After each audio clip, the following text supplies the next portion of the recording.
จิตกราบลงด้วยความเคารพศรัทธาวันมงคลเวียนมาศิษยานุศิษย์พร้อมใจกันจากวัดพิชยญาติการามแสงธรรมส่องสว่างงามถึงมอนพญานาคราชวัดป่าพุทธชินวงศารามดินแดนล้านนาพะเยาพระครูไทยผู้เปี่ยมด้วยความเมตตาสร้างสรรค์จันลงศาสนานำพาศิษย์ก้าวเดินไปมูลนิธิพุทธสุวรรณภูมิที่ท่านได้สืบสานเป็นศูนย์รวมแห่งศรัทธาและงานสืบทอดพระพุทธศาสตร์ยิ่งใหญ่สิริอายุวัฒนะ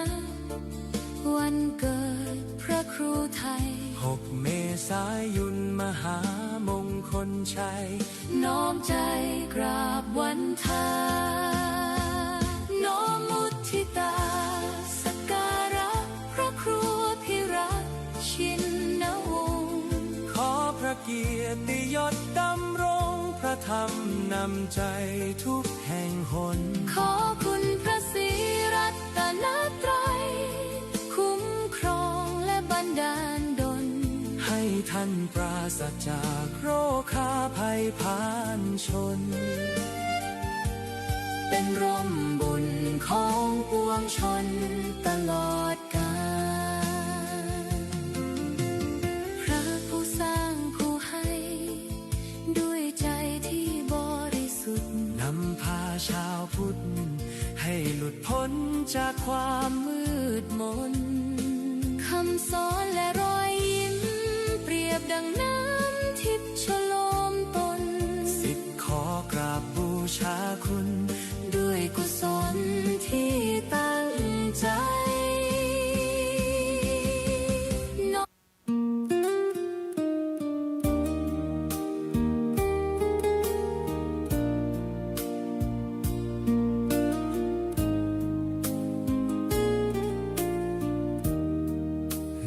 ดินแดนพะเยา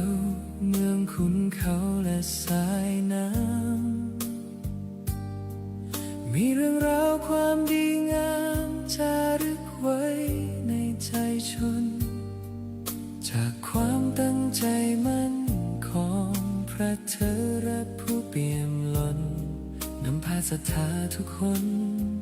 สู่ภูกามยาวแดนร่มเย็นจากม่อนกำพร้าในอดีตท่านนิมิตสร้างบุญญา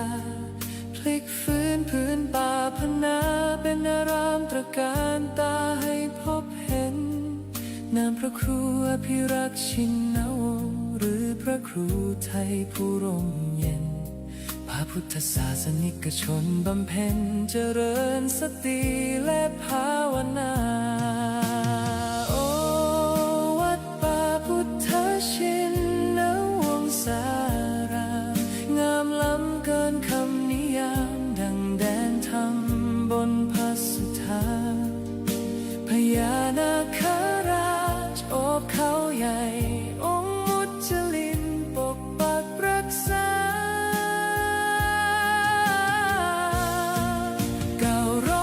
909 เมตรการตาเลื่องระบินคุ้มครองภัยพระพุทธมหาจักรพรรดิโลกเกวิว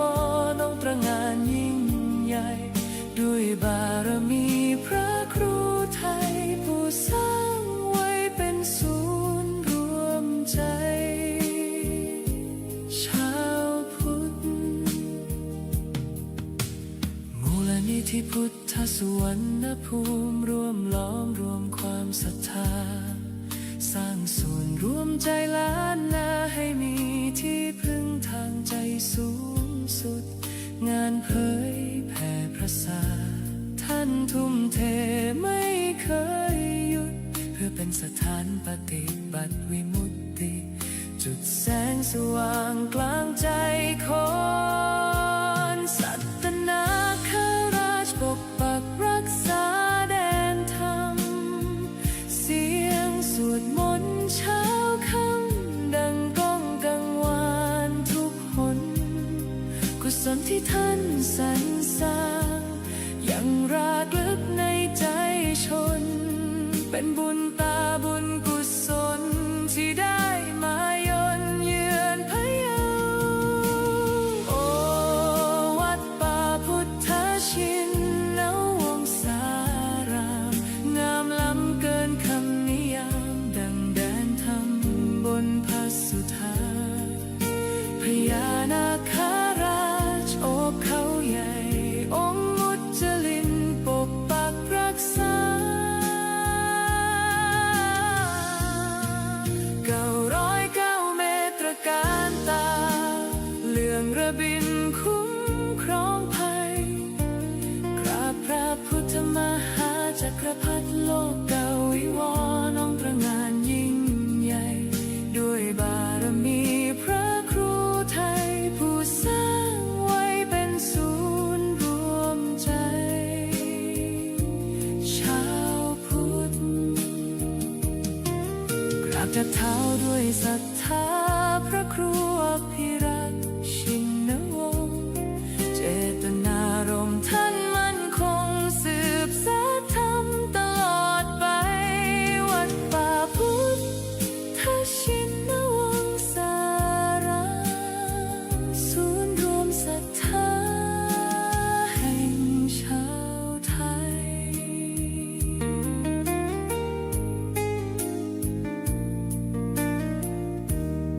จบด้วยเสียงระฆังเบาๆกังวาน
วัดป่าพุทธ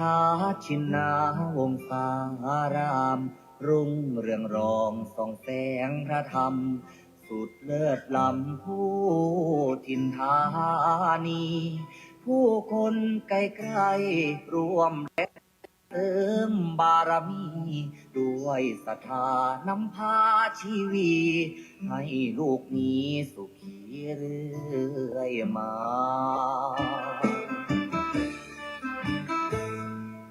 น้อมว่า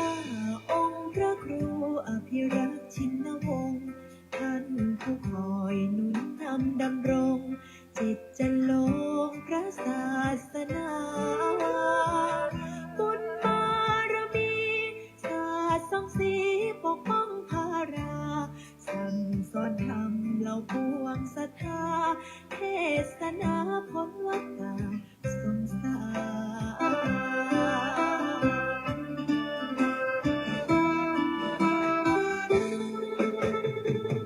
จอมราชันองค์มหาวชิราลงกรณ์ผู้ทรงเป็นมิ่งมาหิสรบุญบอนคุ้มครอบเหตุพัน ในวโรกาสราชาพิเศษกทะเลิงทวันยังสร้างอารามงดงามตระการถวายองค์ท่านเป็นราชกุศล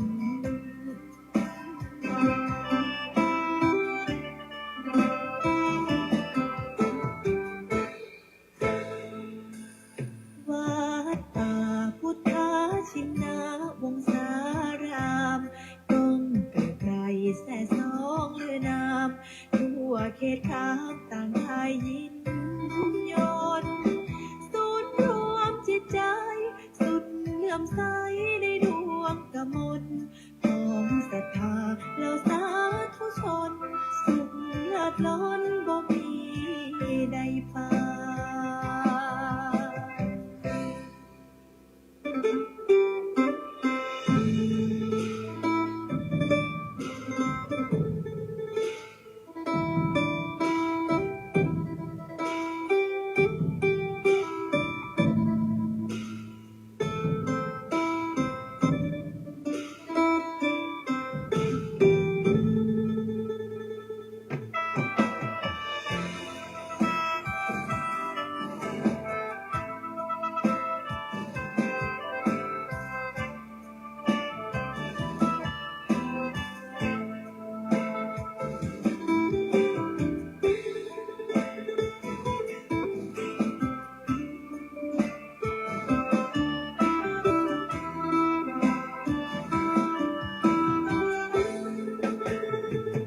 จอมราชันองค์มหาวชิราลงกรณ์ผู้ทรงเป็นนิ่งมาที่สอนคุณมอนคุ้มครองเขตพันในวโรกาสราชาพิเศษทะเลิงทวันจึงสร้างอารามงดงามตระการถวายองค์ท่านเป็นราชกุศล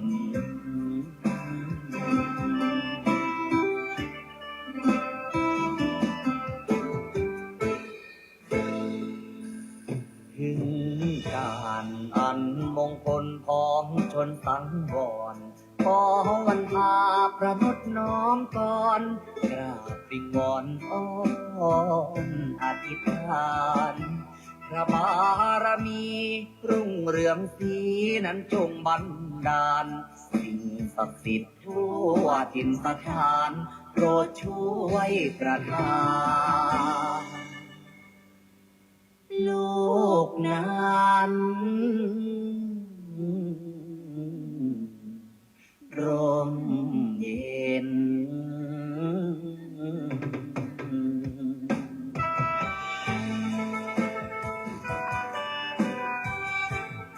ขอความนอบน้อมในพระรัตนตรัย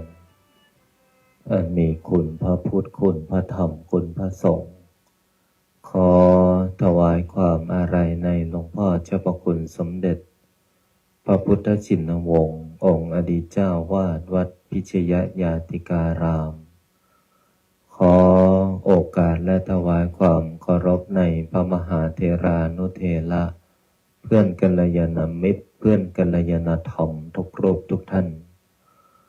ขอความสุขความสวัสดีจงบังเกิดมีแก่ญาติโยมญาติธรรมโลกหลานหม่นมหาจักรพรรดิทุกท่านทุกคนที่ได้มาพร้อมจิตตั้งใจในการสวดมนต์แล้วก็ขออนุโมทนาเอาละต่อจากนี้ขอพวกเราพร้อมจิตตั้งใจสวดมนต์ในวันนี้ได้พร้อมเพรียงกันพุทธังชีวิตังเมปุเชมิธัมมังชีวิตังเมปุเชมิสังฆังชีวิตังเมปุเชมิพุทธังวันทามิธัมมังวันทามิสังฆังวันทามิครูอุปชาอาจาริยคุณังวันทามิมาตาปิตุคุณังวันทามิภาไตรสิกขาคุณังวันทามินะโมตัสสะภะคะวะโตอะระหะโตสัมมาสัมพุทธัสสะนะโมตัสสะภะคะวะโตอะระหะโต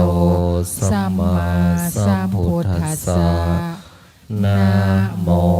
ตัสสะภะคะวะโตอะระหะ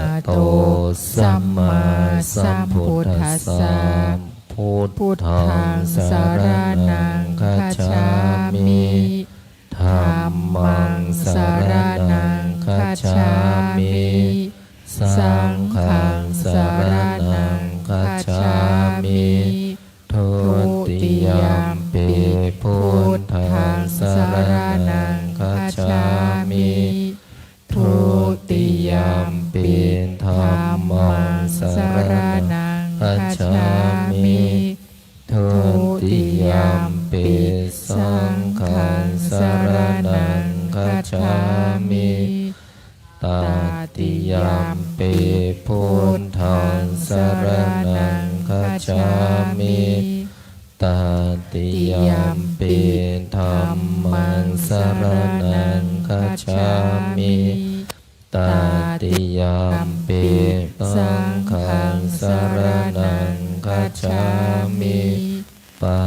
นาติปาตาเว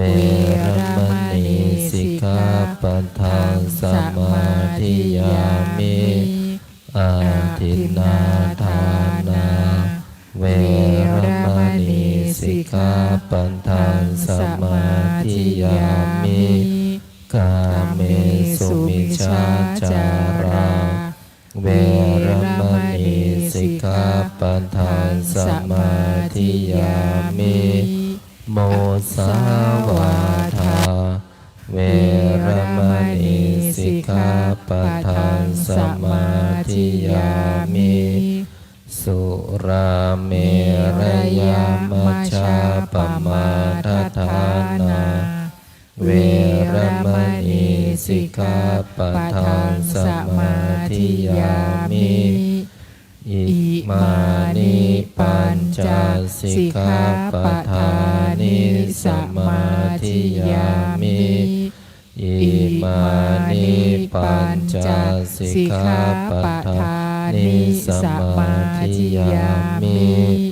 อิมานิปัญจสิกขาปัฏฐานิสมาธิยามิสีเลนะสุขติงยันติสีเลนะโภคสัมปทาสีเรนะนิพุติงยันติตัสมาสีลังมิโสทะเยนะโมตัสสะภะคะวะโต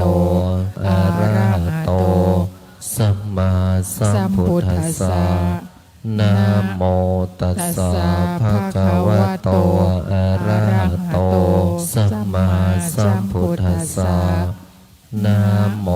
ตัสสะภะคะวะโตอะระหะโตสัมมาสัมพุทธัสสะพุทธังอาราธนานังกโรมิธัมมังอาราธนานังกโรมิสังฆังอาราธนานังกโรมินะโมโพธิสัตโตอาคันติมายาอิติภควานะโมโพธิสัตโตอาคันติมายาอิติภควานะโมโพธิสัตโตอาคันติมายาอิติภควานะโมโพธิสัตโตพรหมปัญโยนะโมโพธิสัตโตพรหมปัญโยนะโมโพธิสัตโตพรหมปัญโยโยโทโตโมหะจิตเตนาพุทธสมิงปาปะกะโตมายากามะทะเมกะตังโท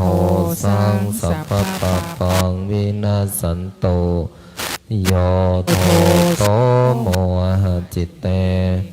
นาธัมมะสมิงปาปะกะโตมายากามะทะเมกะตังโทสังสัพพะปังวินาสันโต โยโทโสโมหจิตเตนาสังคสมิงปาปะกะโตมายาคามะทะเมกาตังโทสังสัพพปาปังวินาสันตุนะโมตัสสะภะคะวะโตอะระหะโต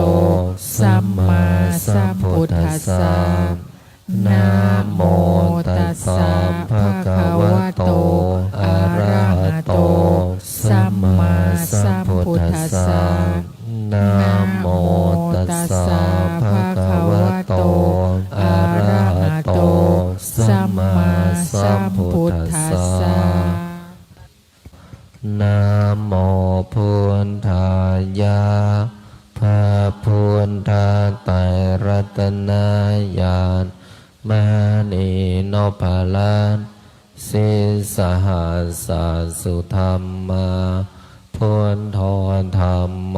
สังโฆยะถาพุทโมนาพุทธาบูชาธรรมบูชาสังฆบูชาอาคิทานังวารังคันทังสิวารินจมหาเทลังอาหังวันทามิทุระโตอาหังวันทามิธาตุโยอาหังวันทามิสัพพะโตพุทธานธรรมสังฆปูญเชมินะโมพุทธายะพระพุทธไตรรัตนญาณมณีโนภาลันสิสหัสสะสุธรรมาพุทโธธรรมโมสังโฆยะถาพุทโมนาพุทธาบูชาธรรมบูชาสังฆบูชาอาคิทานังวารังคันทังสิวาริจมหาเทลังอาหังวันทามิทุระโตอาหังวันทามิธาตุโยอาหังวันทามิสัพพะโตพุทธานธรรมสังฆปูญเชมินะโมพุทธายะพระพุทธไตรรัตนญาณมณีโนภาลัน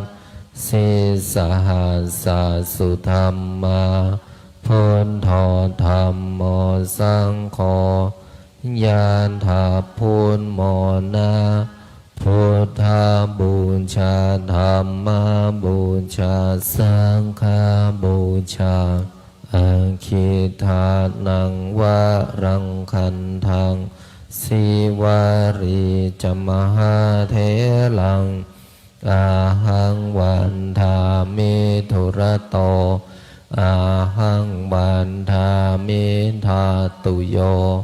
อาหังวันทามิสัพพะโตพุทธานธรรมสังฆ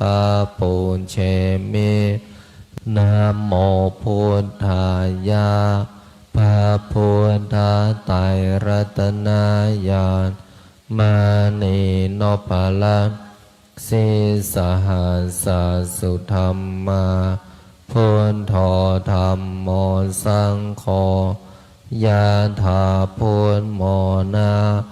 พุทธาบูชาธรรมบูชาสังฆบูชาอาคิทานังวารังคันทังสิวาริจมหาเทลังอาหังวันทามิทุระโตอาหังวันทามิธาตุโยอาหังวันทามิสัพพะโสพุทธานธรรมสังฆปูญเชมินะโมพุทธายะพระพุทธไตรรัตนญาณ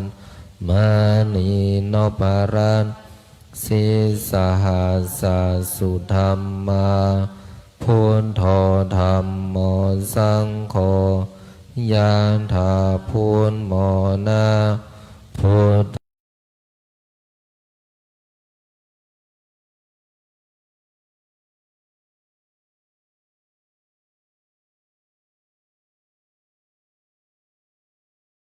ริจมหาเถลังอาหังวันธามิทุรัตมิธาตุโยอาหังวันโตพุทธาธรรมสังฆาปุเชมินะโมพุทธายะพระพุทธไตรรัตนญาณมานิสุธรรมาพุทโธธัมโมสังโฆยะถาพุทโมนะพุทธาบูชาธัมมาบูชาสังฆาบูชาอาคิทานังวรังคันทังสิวาริจมหาเถลังอาหังวันธามิตุธาตุโยอาหังวันธามิสัพพะพุทธาธรรมะ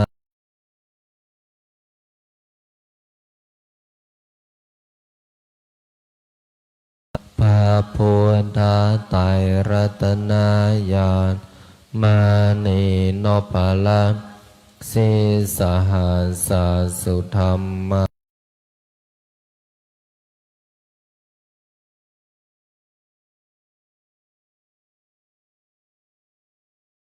บูชาธรรมบูสังฆบูชาอาคิทา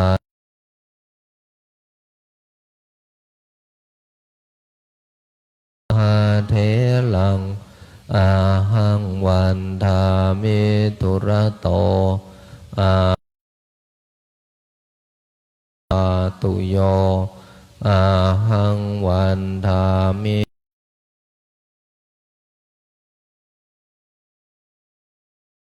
ปุญเชมินะโมพุทธายะพระพุทธ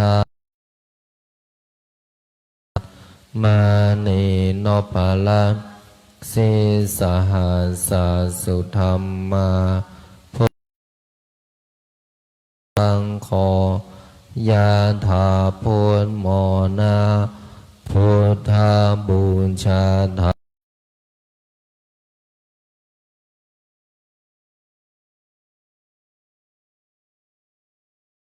อันทังสิวาริเถลังอาหังวันธามิตุระโตอาตุโยอาหังวันธามิสัพพะโสพุทธาธรรมสังฆาปุญเชมินะโมพระพุทธไตรรัตนญาณมานิโนปะละสิสหัสสสุธรรมาพุทโธ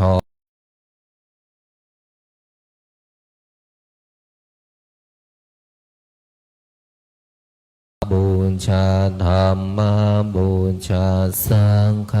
บูชาอาคิทาน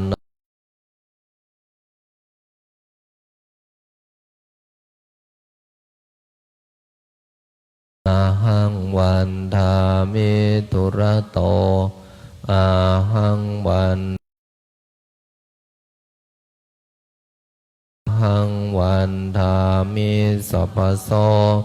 พุทธาธรรมสังฆาปุญเชมินะโมพุทธายะพระพุทธไตรรัตนญาณมานิโนปะละสิ สิสหัสสุธรรมาพุทโธธัมโมสังโฆยะถาพุทโมนาพุทธาบูชาธัมมาบูชาสังฆาบูชาอาคิทานังวารังคันทัง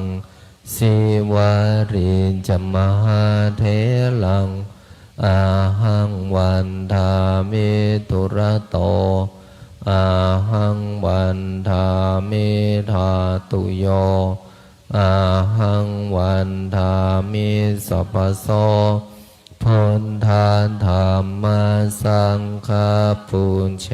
มินะโมพุทธายะพระพุทธไตรรัตนญาณมานีโนภลังสิสหัสสุธรรมาพุทโธธัมโมสังโฆยะถาพุทโมนาพุทธาบูชาธัมมาบูชาสังฆาบูชาอาคิทานังวารังคันทังสิวาริจมหาเถลังอาหังวันทามิตุระโตอาหังวันทามิธาตุโยอาหังวันทามิสัพพโสพุทธาธัมมาสังฆาปุญเชมินะโมพุทธายะพระพุทธไตรรัตนญาณมานีโนภลังสิสหัสสุธรรมาพุทโธธัมโมสังโฆยะถาพุทโมนาพุทธาบูชาธัมมาบูชาสังฆาบูชาอาคิทานังวารังคันทังสิวาริจมหาเถลังอาหังวันทามิตุระโตอาหังวันทามิธาตุโยอาหังวันทามิสัพพโสพุทธาธัมมาสังฆาปุญเชมินะโมพุทธายะพระพุทธไตรรัตนญาณมานีโนภลังสิสหัสสุธรรมาพุทโธธัมโมสังโฆยะถาพุทโมนาพุทธาบูชาธัมมาบูชาสังฆาบูชาอาคิทานังวารังคันทังสิวาริจมหาเถลังอาหังวันทามิตุระโตอาหังวันทามิธาตุโยอาหังวันทามิสัพพโสพุทธาธัมมาสังฆาปุญเชมินะโมพุทธายะพระพุทธไตรรัตนญาณมานีโนภลังสิสหัสสุธรรมาพุทโธธัมโมสังโฆยะถาพุทโมนาพุทธาบูชาธัมมาบูชาสังฆาบูชาอาคิทานังวารังคันทังสิวาริจมหาเถลังอาหังวันทามิตุระโตอาหังวันทามิธาตุโยอาหังวันทามิสัพพโสพุทธาธัมมาสังฆาปุญเชมินะโมพุทธายะพระพุทธไตรรัตนญาณมานีโนภลังสิ สิสหัสสุธรรมาพุทโธธัมโมสังโฆยะถาพุทโมนาพุทธาบูชาธัมมาบูชาสังฆาบูชาอาคิทานังวารังคันทังสิวาริจมหาเถลังอาหังวันทามิตุระโตอาหังวันทามิธาตุโยอาหังวันทามิสัพพโสพุทธาธัมมาสังฆาปุญเชมินะโมพุทธายะพระพุทธ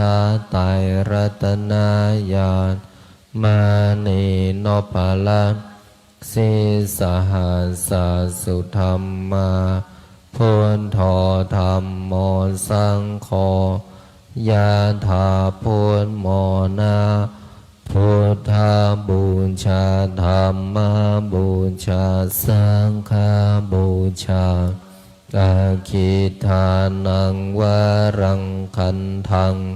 สิวาริจมหาเถลังอาหังวันทามิตุระโตอาหังวันทามิธาตุโย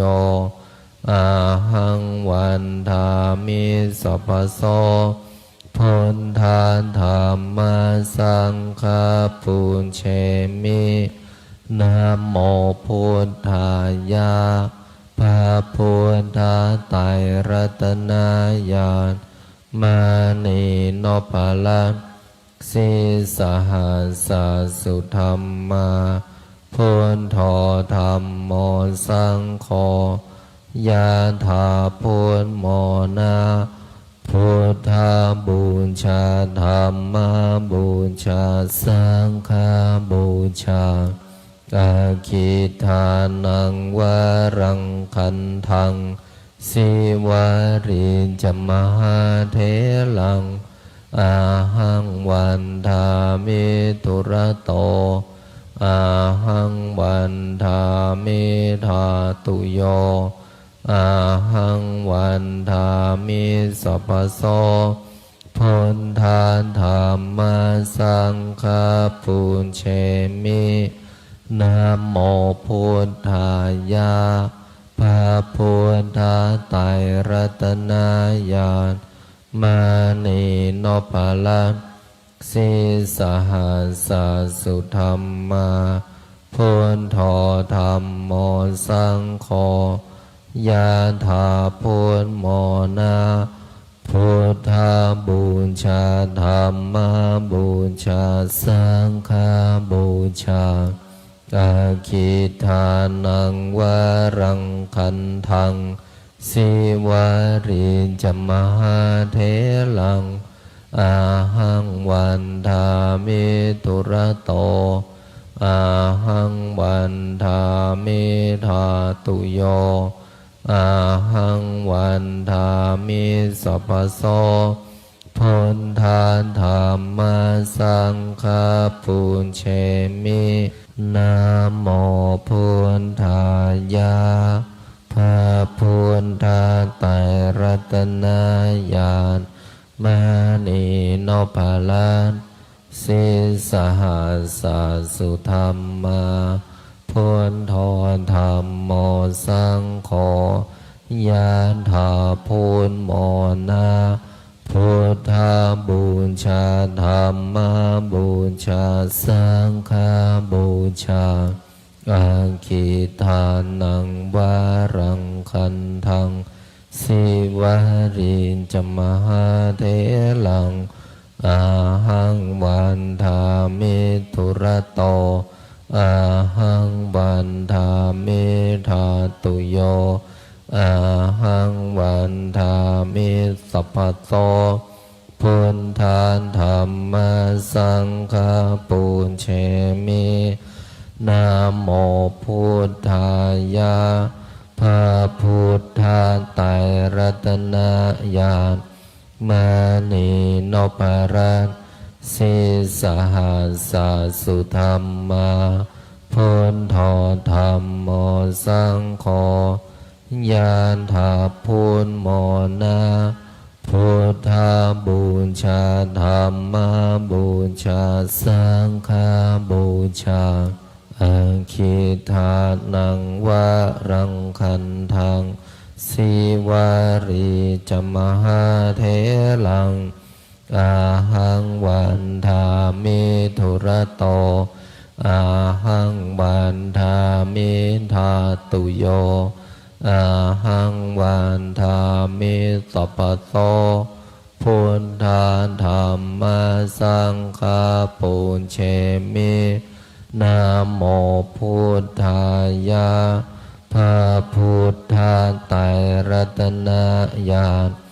มานีนพรัตน์สิสหัสสสุธรรมาพุทโธธัมโมสังโฆยานถาพุทโมนาพุทธาบูชาธัมมาบูชาสังฆาบูชาอาคิทานังวะรังคันทังสิวารีจมหาเทลังอาหังวันทามิธุระโตอาหังวันทามิธาตุโยอาหังวันทามิสัพพโสพุทธาธัมมาสังฆาปุญเชมินะโมพุทธายะพระพุทธไตรรัตนญาณมานีนพรัตน์สิสหัสสสุธรรมาพุทโธธัมโมสังโฆยะถาพุทโมนาพุทธาบูชาธัมมาบูชาสังฆาบูชาอาคิทานังวะรังคันทังสิวารีจมหาเทลังอาหังวันทามิธุระโตอาหังวันทามิธาตุโยอาหังวันทามิสัพพโสพุทธาธัมมาสังฆาปุญเชมินะโมพุทธายะพระพุทธไตรรัตนญาณมานีนพรัตน์สิสหัสสสุธรรมาพุทโธธัมโมสังโฆยานถาพุทโมนาพุทธาบูชาธัมมาบูชาสังฆาบูชาอาคิทานังวะรังคันทังสิวารีจมหาเทลังอาหังวันทามิธุระโตอาหังวันทามิธาตุโยอาหังวันทามิสัพพโสพุทธาธัมมาสังฆาปุญเชมินะโมพุทธายะพระพุทธไตรรัตนญาณ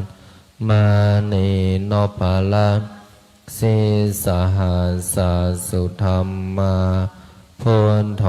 ธัมโมสังโฆยะถาพุทโมนาพุทธาบูชาธัมมาบูชาสังฆาบูชาอาคิทานังวะรังคันทังสิวารีจมหาเทลังอาหังวันทามิธุระโตอาหังวันทามิธาตุโยอาหังวันทามิสัพพโสพุทธาธัมมาสังฆาปุญเชมินะโมพุทธายะพระพุทธไตรรัตนญาณมานีนพรัตน์สิสหัสสสุธรรมาพ พุทโธธัมโมสังโฆยะถาพุทโมนะพุทธาบูชาธัมมาบูชาสังฆาบูชากาคิทานังวารังคันทังสิวาริจมหาเถลังอาหังวันทามิตุระโตอาหังวันทามิธาตุโยอาหังวันทามิสัพพโสพุทธาธัมมาสังฆาปุญเชมินะโมพุทธายะพระพุทธไตรรัตนญาณมานีโนภลังสิสหัสสุธรรมาพุทโธธัมโมสังโฆยะถาพุทโมนะพุทธาบูชาธัมมาบูชาสังฆาบูชากาคิทานังวารังคันทังสิวาริจมหาเถลังอาหังวันทามิตุระโต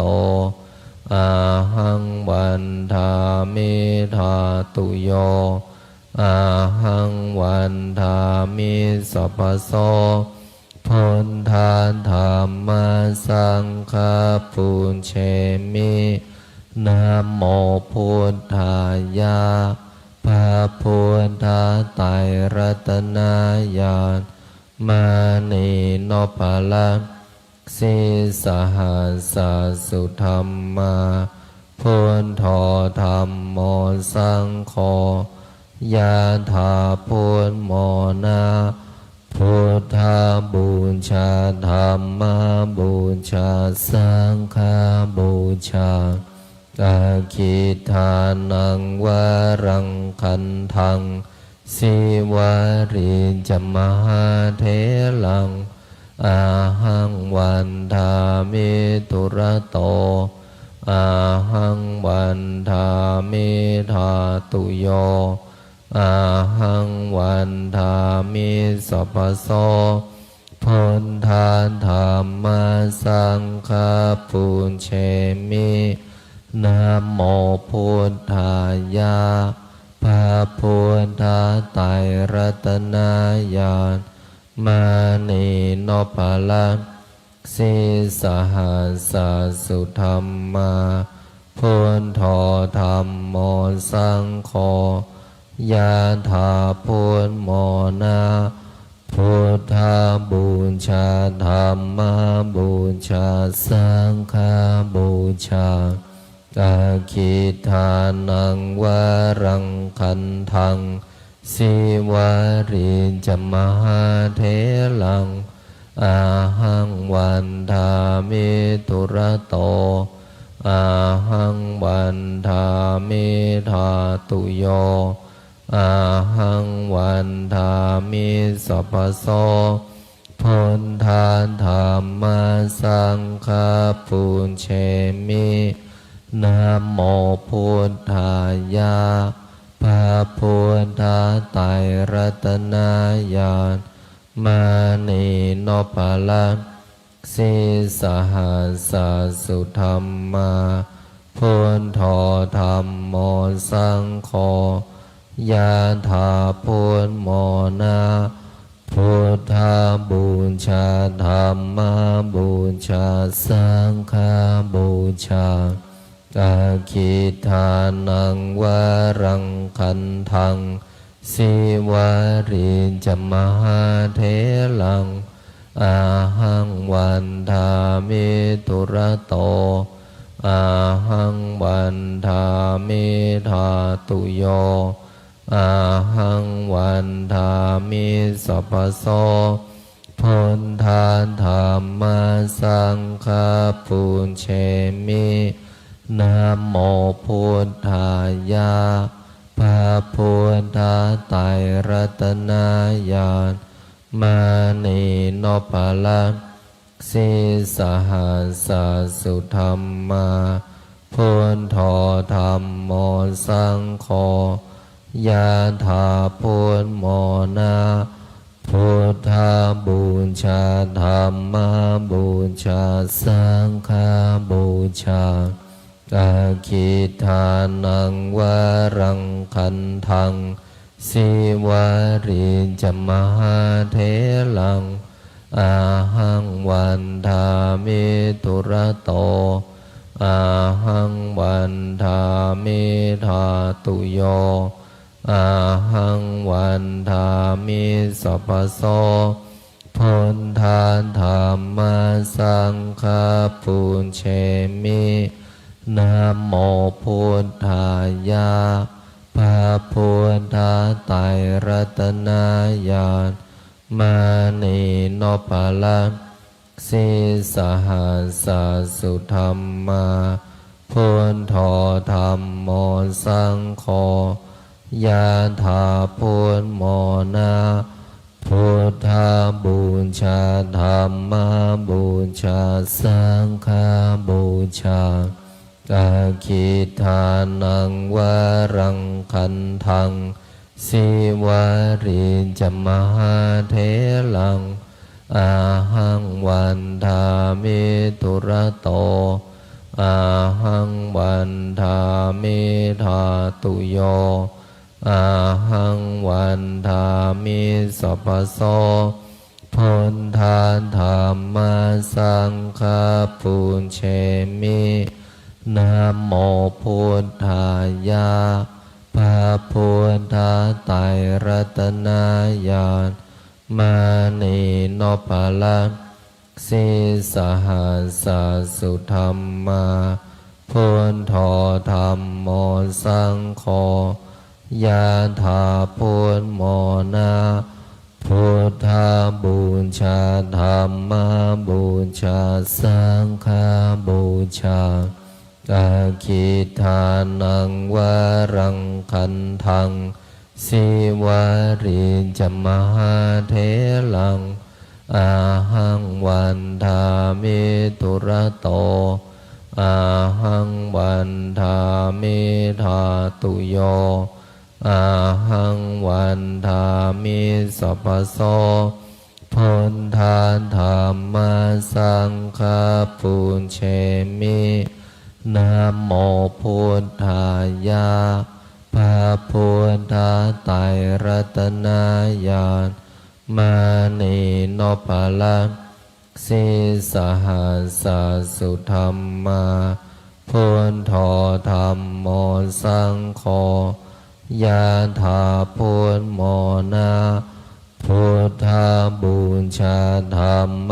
บูชาสังฆบูชาอาคิทานังวรังคันทังสิวาริจมหาเถลังอาหังวันทามิตุระโตอาหังวันทามิธาตุโยอาหังวันทามิสัพพโสพุทธาธัมมาสังฆาปุญเชมินะโมพุทธายะพระพุทธไตรรัตนญาณมานีโนปะละสิสหัสสุธรรมาพุทโธธัมโมสังโฆยะถาพุทโมนะพุทธบูชาธัมมบูชาสังฆบูชาอาคิทานังวรังคันทังสิวาริจมหาเถลังอาหังวันทามิตุระโตอาหังวันทามิธาตุโยอาหังวันทามิสัพพโสพุทธาธัมมาสังฆาปุญเชมินะโมพุทธายะพระพุทธไตรรัตนญาณมานีโนปะละสิสหัสสุธรรมาพุ พุทโธธัมโมสังโฆยะถาพุทโมนะพุทธาบูชาธัมมาบูชาสังฆาบูชาอาคิทานังวารังคันทังสิวาริจมหาเถลัง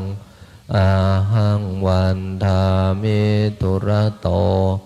อาหังวันทามิธาตุโยอาหังวันทามิสัพพโสพุทธาธัมมาสังฆาปุญเชมินะโมพุทธายะพระพุทธไตรรัตนญาณมานีโนปาลังสิสหัสสุธรรมาพุทโธธัมโมสังโฆยะถาพุทโมนะพุทธาบูชาธัมมาบูชาสังฆาบูชาอาคิทานังวารังคันทังสิวาริจมหาเถลังอาหังวันทามิตุระโตอาหังวันทามิธาตุโยอาหังวันทามิสัพพโส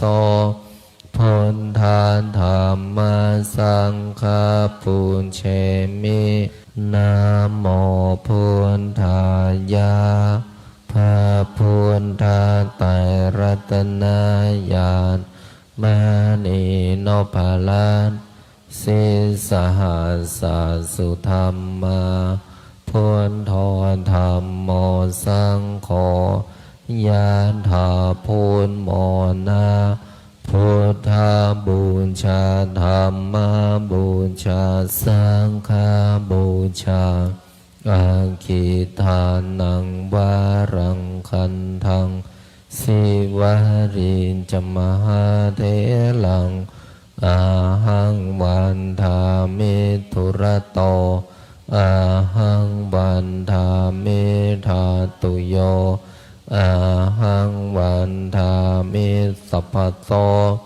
พุทธาธัมมาสังฆาปุญเชมินะโมพุทธายะพระพุทธไตรรัตนญาณมานีโนปารันสิสหัสสุธรรมาพุทโธธัมโมสังโฆยะถาพุทโมนะพุทธาบูชาธัมมาบูชาสังฆาบูชาอาคิทานังวารังคันทังสิวาริจมหาเถลังอาหังวันทามิตุระโตอาหังวันทามิธาตุโยอาหังวันทามิสัพพโสพุทธาธัมมาสังฆาปุญเชมินะโมพุทธายะพระพุทธไตรรัตนญาณมานีโนปารันสิสหัสสุธรรมาพุทโธธัมโมสังโฆยะถาพุทโมนะพุทธาบูชาธัมมาบูชาสังฆาบูชาอาคิทานังวารังคันทังสิวาริจมหาเถลังอาหังวันทามิตุระโตอาหังวันทามิธาตุโยอาหังวันทามิสัพพโสพุทธาธัมมาสังฆาปุญเชมินะโมพุทธายะพระพุทธไตรรัตนญาณมานีโนปาลังสิสหัสสุธรรมา พุทโธธัมโมสังโฆยะถาพุทโมนะพุทธบูชาธัมมบูชาสังฆบูชาอาคิทานังวรังคันทังสิวาริจมหาเถลังอาหังวันทามิตุระโตอาหังวันทามิธาตุโยอาหังวันทามิสัพพโสพุทธาธัมมาสังฆาปุญเชมินะโมพุทธายะพระพุทธไตรรัตนญาณมานีโนปารันสิสหัสสสุธรรมาพุทโธ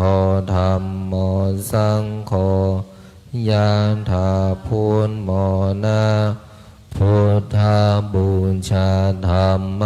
บูชาสังฆบูชาอาคิทานังวรังคันทัง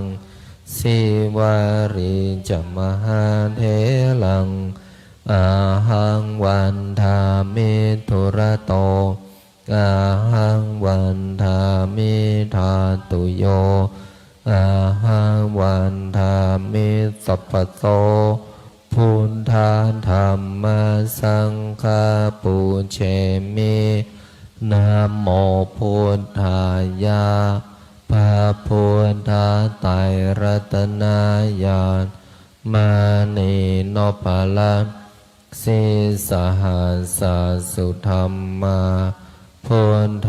ธัมโมสังโฆยะถาพุทโมนะพุทธบูชาธัมมบูชาสังฆบูชาอาคิทานังวรังคันทังสิวาริจมหาเถลังอาหังวันทามิตุระโตอาหังวันทามิธาตุโยอาหังวันทามิสัพพโสพุทธาธัมมาสังฆาปุญเชมินะโมพุทธายะพระพุทธไตรรัตนญาณมานีโนปาลันสิสหัสสสุธรรมาพุทโธธัมโมสังโฆยะถาพุทโมนะพุทธบู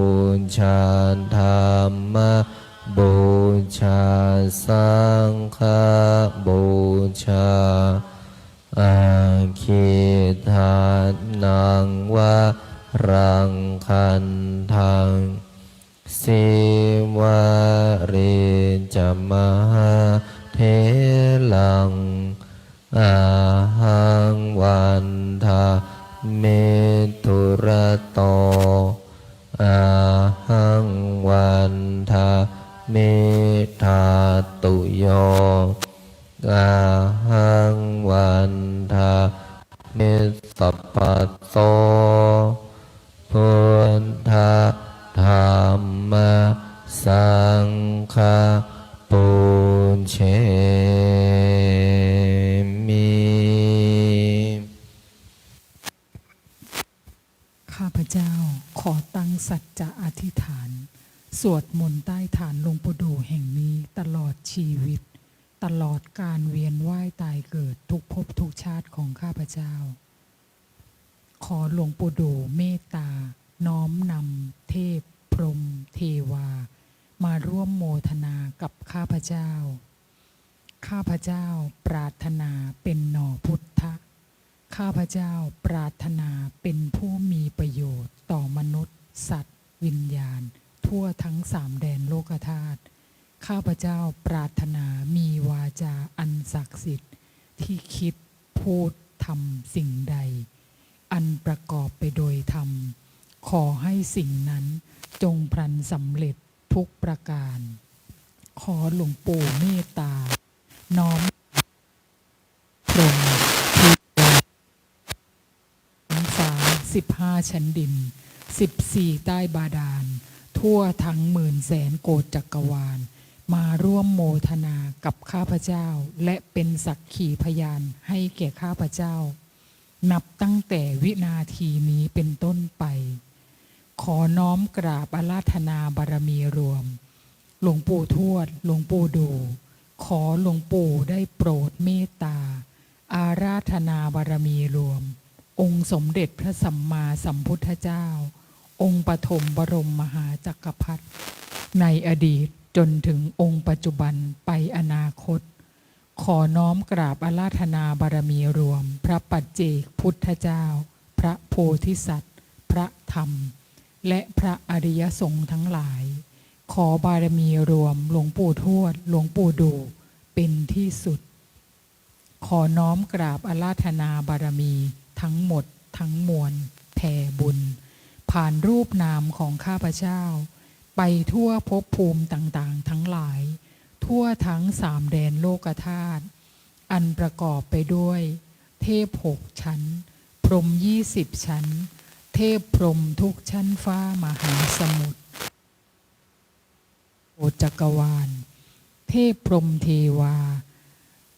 ที่เกี่ยวพันเกี่ยวข้องกับหลวงปู่ทวดหลวงปู่ดูหลวงตามา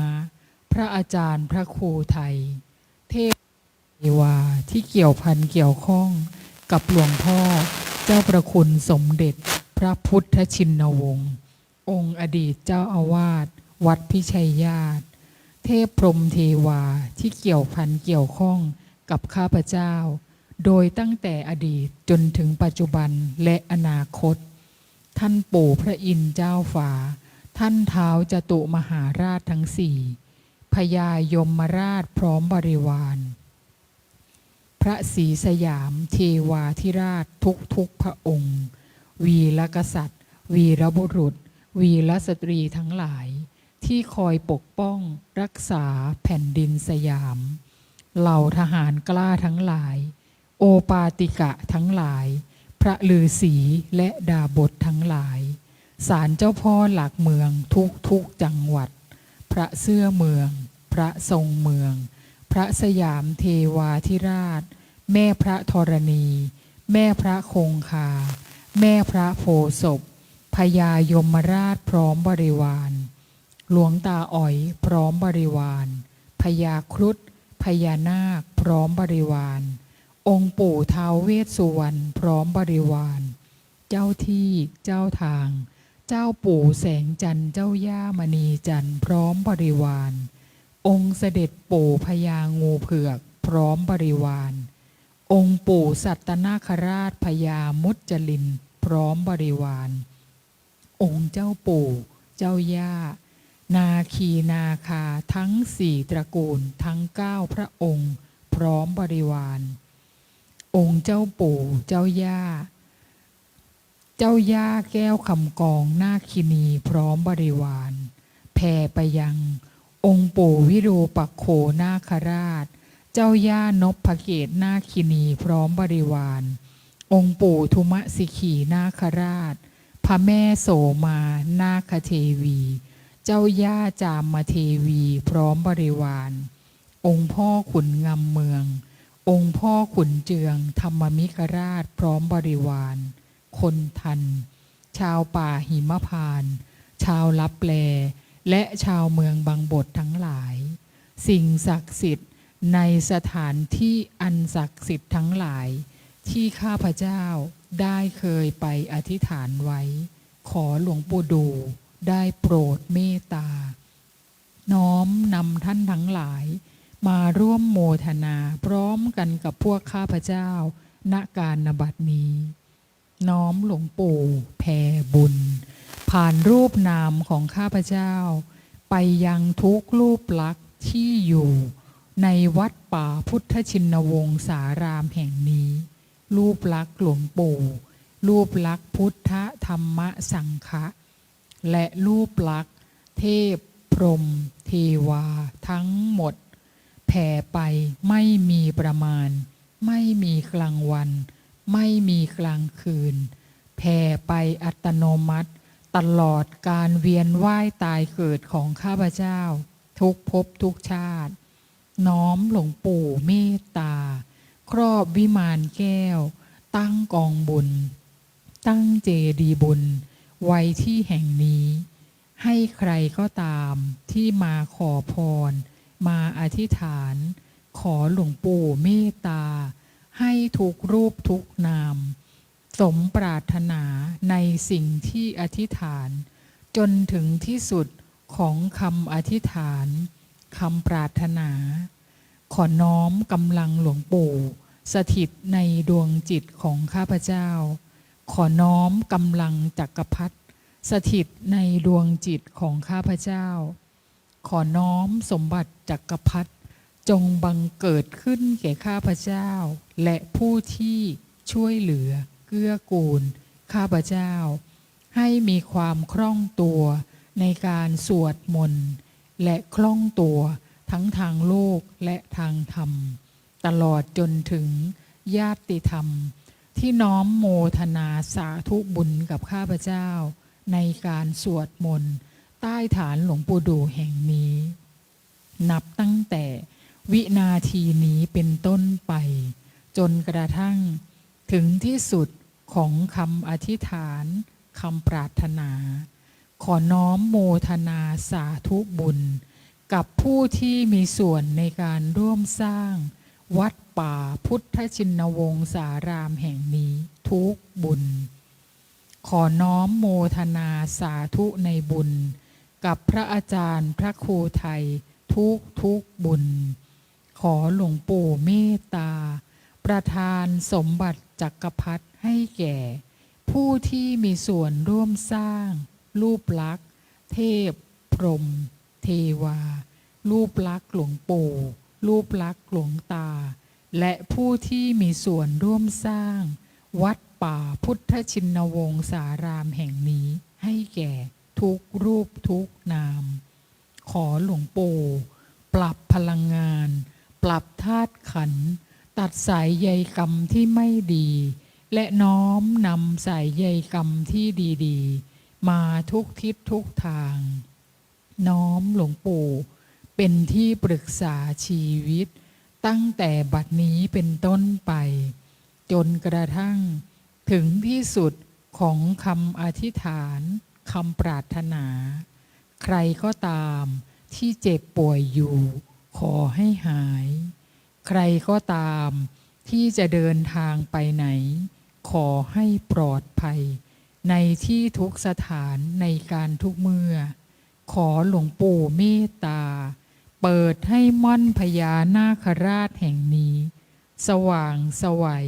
ไปทั่วสามแดนโลกธาตุด้วยกำลังหลวงปู่ด้วยกำลังจักรพรรดิสัพเพพุทธาสัพเพธัมมาสัพเพสังฆาพลังปัตตาปัจเจกานันจะยังพลังอรหันตานันจะเตเชนะรักขัมพันธามิสัพพะโสสัพเพพุทธาสัพเพธัมมาสัพเพสังฆาพระปัตตาปัจเจกานันจะยังพลังอรหันตานันจะเตเชนะรักขัมพันธามิสัพพะโสสัพเพพุทธาสัพเพธัมมาสัพเพสังฆาพละปัตตาปัญเจกานันจะยังพลังอรหันตานันจะเตเชนะรักขัมพันธามิสัพพะโสพุทธังอธิษฐามิธัมมังอธิษฐามิ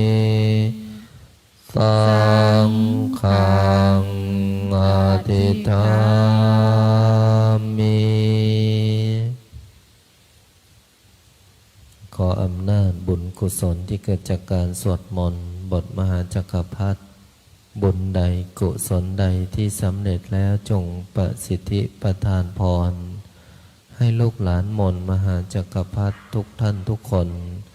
จงมีแต่ความสุขความเจริญ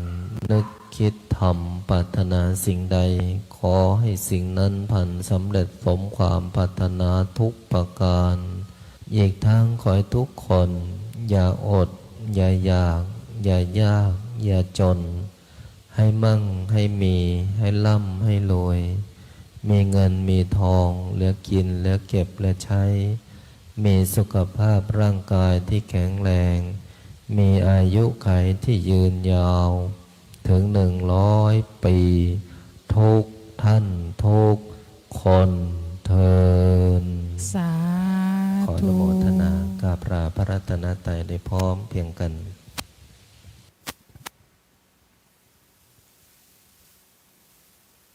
อะระหังสัมมาสัมพุทโธภะคะวาพุทธังภะคะวันตังอะภิวาเทมิสวากขาโตภะคะวะตาธัมโมธัมมังนามัสสามิสุปฏิปันโนภะคะวะโตสาวกสังโฆสังฆนามามิ ขอน้อมโมทนาสาธุบุญกับทุกท่านนะคะ สาธุ พบกันรอบต่อไปเวลา 10:00 น.นะคะ